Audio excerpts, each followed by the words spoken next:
Gerindra lahir karena adanya keprihatinan terhadap kondisi demokrasi pasca reformasi yang dianggap belum mampu menciptakan kesejahteraan rakyat secara merata. Karena itu, Gerindra hadir sebagai kendaraan politik yang memperjuangkan demokrasi, kerakyatan, dan kesejahteraan masyarakat. Sejak pemilu 2009, Gerindra terus berkembang menjadi salah satu partai besar nasional. Partai ini juga aktif menggunakan media sosial dan kampanye digital untuk mendekatkan diri kepada masyarakat. Gerindra memiliki ideologi nasionalisme, kerakyatan, dan keadilan sosial. Partai ini juga menekankan prinsip gotong royong, kemandirian, musyawarah, dan kesejahteraan rakyat. Tokoh politik Partai Gerindra mencakup berbagai bidang seperti ekonomi, pendidikan, hukum, pertanian, pertahanan, hingga teknologi dengan fokus pada kesejahteraan dan kemandirian nasional. Ketua Umum Partai Gerindra adalah Prabowo Subianto. Struktur partai terdiri dari Ketua Umum, Wakil Ketua Umum, Sekretaris Jenderal, Bendahara Umum, Dewan Pembina, dan beberapa organisasi sayap partai. Tokoh penting Partai Gerindra ada beberapa. Yang pertama adalah Ahmad Muzani, selanjutnya Sugni Dasko, Fadlizon, dan Rahayu Saraswati. Tapi figur yang paling berpengaruh tetap Prabowo Subianto, yang menjadi pusat arah partai politik. Partai Gerindra memiliki basis pemilih yang kuat di Pulau Jawa, terutama di Jawa Barat, Banten, dan Jawa Tengah. Kekuatan ini didukung oleh jaringan organisasi partai yang aktif hingga tingkat daerah. Selain itu, figur Prabowo Subianto juga menjadi faktor penting karena memiliki pengaruh politik yang kuat secara nasional. Gerindra juga aktif menggunakan media sosial dengan gaya komunikasi yang santai dan mudah dipahami untuk menarik generasi muda dan pemilih digital. Kelompok sosial pendukung Gerindra berasal dari simpatisan nasionalis, relawan Prabowo, kader partai, serta masyarakat yang tertarik pada gagasan kepemimpinan kuat dan ekonomi kerakyatan.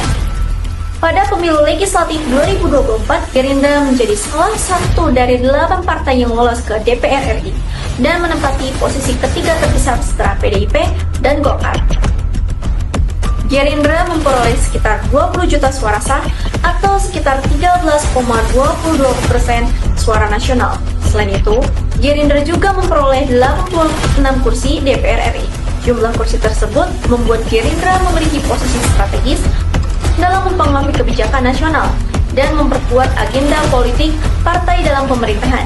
Gerindra memanfaatkan media sosial seperti TikTok dan Twitter atau X sebagai strategi komunikasi politik untuk menjangkau generasi muda. Pesan politik disampaikan dengan gaya santai, interaktif, dan dekat dengan kehidupan sehari-hari masyarakat sehingga lebih mudah diterima. Gerindra juga menggunakan kampanye digital melalui konten pendek, kegiatan sosial, dan simbol yang menunjukkan kedekatan dengan rakyat. Dalam politik identitas, Gerindra menampilkan citra sebagai partai nasionalis, religius kultural, dan pro-rakyat untuk memperkuat identitas politik partai. Gerindra juga membangun koalisi politik dengan partai lain untuk memperluas pengaruh dan memperpanjang peluang kemenangan dalam pemilu.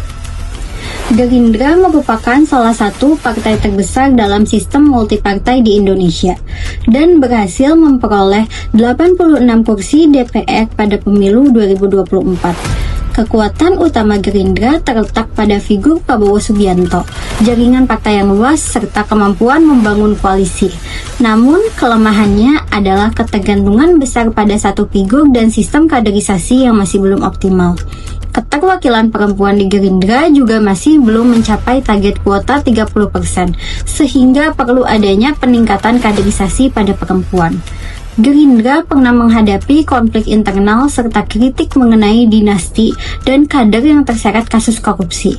Selain itu, tantangan terbesar Gerindra adalah mempertahankan elektabilitas partai ketika figur Prabowo tidak lagi menjadi pusat utama kampanye. Kaderisasi yang belum maksimal dan rendahnya keterlibatan perempuan juga menjadi tantangan yang perlu diperbaiki oleh partai. Gerindra berkembang menjadi salah satu kekuatan politik terbesar di Indonesia sejak berdiri pada tahun 2008. Pada pemilu 2024, Gerindra berhasil memperoleh sekitar 20 juta suara dan 86 kursi DPR sehingga menjadi partai terbesar ketiga di Indonesia. Kedepannya, Gerindra perlu memperkuat kaderisasi, meningkatkan keterwakilan perempuan, dan mengurangi ketergantungan pada figur tertentu agar tetap menjadi partai yang kuat dan relevan dalam demokrasi di Indonesia. Demikian presentasi dari kelompok kami mengenai Partai Gerindra dalam sistem kepartaian dan pemilu di Indonesia. Terima kasih atas perhatian teman-teman semua. Mohon maaf apabila terdapat kekurangan.